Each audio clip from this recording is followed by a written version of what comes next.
نحمده ونصلي على رسوله الكريم اما بعد فاعوذ بالله من الشيطان الرجيم بسم الله الرحمن الرحيم رب اشرح لي صدري ويسر لي امري واحلل عقدة من لساني يفقهوا قولي.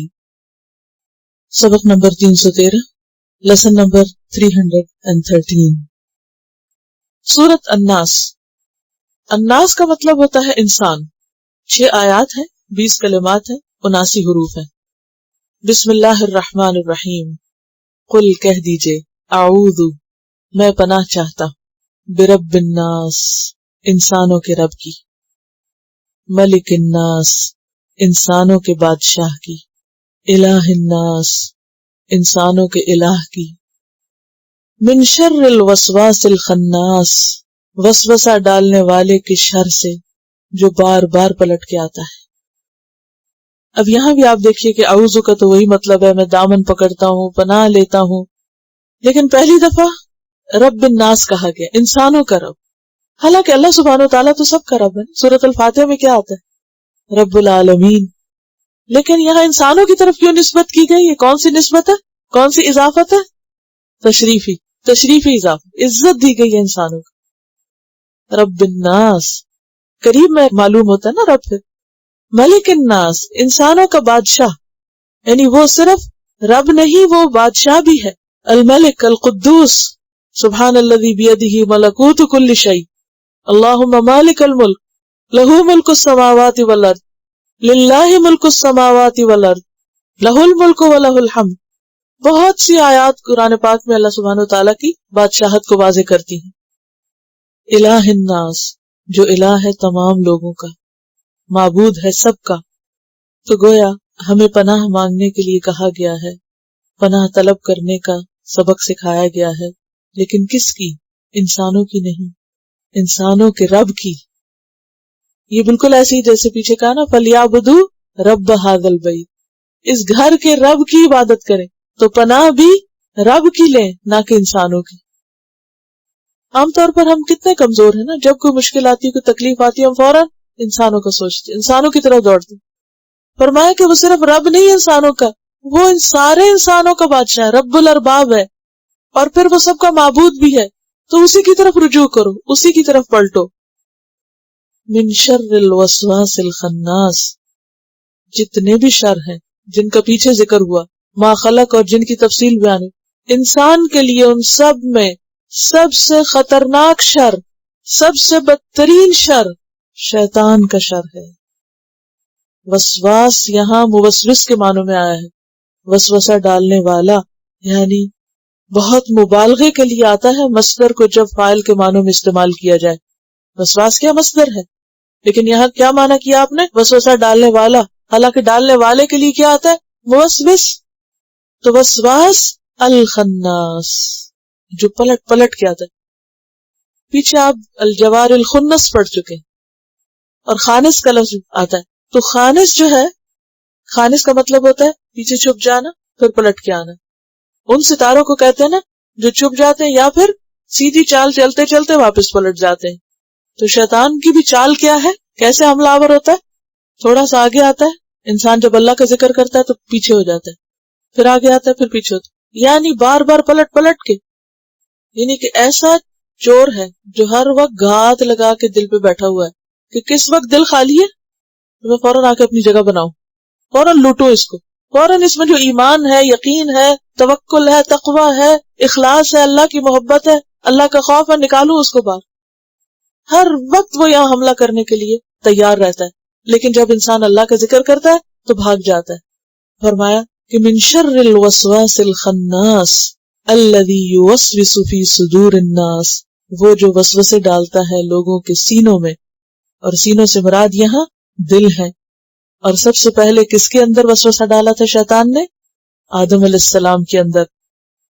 فوسوس الیہ الشیطان قال یا آدم هل ادلک علی شجرۃ الخلد وملک لا یبلی. کیسے جان سے دیے، کیا بتاؤں تمہیں شجرۃ الخلد، جس کو کھا کے ہمیشہ انسان زندہ رہتا مرتا نہیں، اور ایسی بادشاہت جو کبھی پرانی نہیں ہوتی. الذی یوسوس فی صدور الناس، اور اس خناس نے تو کسی کو نہیں چھوڑا، تو کسی کو معاف نہیں کرتا. آدم علیہ السلام اور حوا ان کو نہیں چھوڑا، پھر اس کے بعد کیا ہے کہ جتنے بھی پیغمبر دنیا میں آئے ان کے بھی پیچھے پڑ گئے، شیطان ان کے بھی ہمیشہ پیچھے پڑا رہا۔ سورۃ الانعام میں آتا ہے وَكَذَلِكَ جَعَلْنَا لِكُلِّ نَبِيٍّ عَدُوًّا شَيَاطِينَ الْإِنسِ وَالْجِنِّ يُوحِي بَعْضُهُمْ إِلَى بَعْضٍ زُخْرُفَ الْقَوْلِ غُرُورًا۔ پھر اس کے بعد تمام انسانوں کے لیے، ہر انسان کے پیچھے، کتنا پیچھے اور کیسے، کہاں ہوتا ہے یہ؟ خون کی طرح جسم میں دوڑتا رہتا، یعنی انسان کے رگو پہ میں دوڑتا رہتا، ہر وقت جکڑے رہتا۔ استحوذ علیہم الشیطان کا مطلب پیچھے آپ نے پڑھا، پوری طرح دبوچ لیتا ہے انسان کو۔ تو بات یہ ہے کہ اسی وقت شیطان دبوچتا ہے جب انسان رحمان سے غافل ہوتا ہے، رحمان کے ذکر سے۔ وَمَن يَعْشُ عَن ذِكْرِ الرَّحْمَنِ نُقَيِّضْ لَهُ شَيْطَانًا فَهُوَ لَهُ قَرِينٌ۔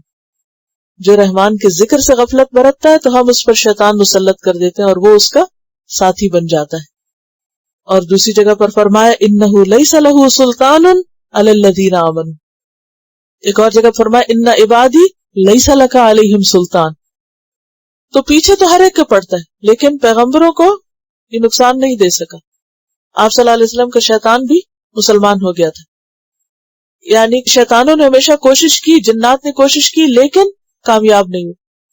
تو اس میں ہمارے لیے بھی ایک سبق ہے کہ اگر ہم اللہ کے ذکر اور اللہ کی یاد کے ساتھ لگے رہیں گے تو انشاءاللہ اس کے شر سے محفوظ رہیں گے۔ اور اس کا یہ شر جو ہے نا، یہ مرتے دم تک انسان کے ساتھ رہتا ہے، پیچھا نہیں چھوڑتا۔ تو بات یہ ہے کہ یہ وسوسے ڈالتا کیسے ہے؟ من الجنۃ والناس، کبھی جن کبھی انسانوں کی شکل میں، یعنی یہ وسواس جنوں میں سے بھی ہے، یہ خناس جنوں میں سے بھی ہے اور انسانوں میں سے بھی۔ بعض اوقات خاموشی سے حملہ کرتا ہے، دل میں آ کے خیال ڈال، اور بعض اوقات کسی انسان کی شکل میں، بڑی خوبصورت باتوں کی شکل میں آتا ہے، دوستوں کے اوپر آ کر ان کے ذریعے پھسلاتا ہے۔ تو یاد رکھیے انسان کمزور ہے، اور یہ میں نہیں کہہ رہی، اللہ سبحانہ وتعالیٰ فرماتے ہیں وَخُلِقَ الْإِنسَانُ ضَعِيفًا، انسان کمزور پیدا کیا گیا ہے، انسان سہارا چاہتا ہے، اور سارے سہارے کیا ہے؟ اللہ کے سوا سارے سہارے کیسے ہیں؟ کس سے مثال دی گئی؟ عنکبوت سے، عنکبوت ہے سارے سہارے، اصل سہارا کون ہے؟ اللہ۔ دشمن جتنا بھی ہوشیار ہو، جتنا بھی مضبوط ہو، جتنا بھی طاقتور ہو، لیکن اللہ کی طاقت اس سے بڑی طاقت ہے، لہذا ڈرنے اور گھبرانے کی ضرورت نہیں۔ ضرورت اس بات کی ہے کہ ہم اللہ کی طرف رجوع کریں، اور ہم اس چھپے دشمن کے شر سے بچنے کے لیے، اس کی پرفریب تدبیروں سے محفوظ رہنے کے لیے اللہ کے ساتھ زیادہ سے زیادہ تعلق رکھیں۔ وَإِمَّا يَنزَغَنَّكَ مِنَ الشَّيْطَانِ نَزْغٌ فَاسْتَعِذْ بِاللَّهِ إِنَّهُ السَّمِيعُ الْعَلِيمُ۔ تو بات یہ ہے کہ شیطان تو کبھی نہیں چاہتا کہ انسان اللہ کی طرف جائے، اور جب قرآن انسان پڑھ لیتا ہے اور زیادہ پیچھے پڑ جاتا ہے، کیونکہ بڑا چیلنج سامنے آ جاتا ہے، اس کے لیے زیادہ مشکل ہو جاتی ہے۔ جب تک انسان کو پتہ نہیں ہوتا تو وہ بھی اس سے آرام میں رہتا ہے کہ اس کو کیا خبر، یہ تو غلط ہی کرے گا، لیکن جب انسان کو پتہ چل جاتا ہے تو پھر اس کو فکر لگ جاتی ہے کہ اب یہ ایک میرے ہاتھ سے گیا، تو وہ اور زیادہ لشکر لے کے پہنچ جاتا ہے، اور ہر لحاظ سے انسان کو بھلانے اور پھسلانے کی کوشش کرتا ہے۔ تو اس کے مقابلے کے لیے کیا ضروری ہے؟ اللہ سے مضبوط تعلق۔ چلیے تلاوت سن۔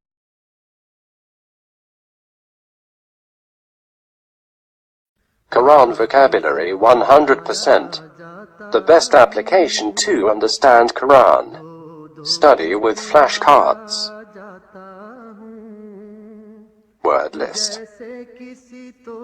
Learn 25% of Quran vocabulary in 7 days. Multiple MCQs to practice and test vocabulary. Single choice. Multiple choice. True, false. Bookmark difficult words. Study wrongly answer words. Test your skills. 12 essential grammar lessons at Learn Quranic Grammar. You can select number of word to study from bookmarks.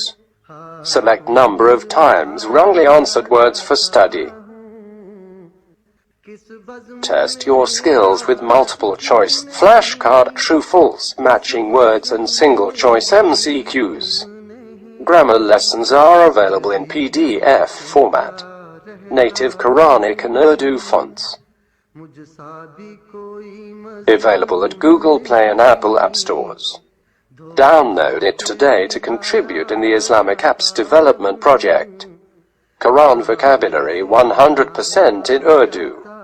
Visit smartappsweb.com.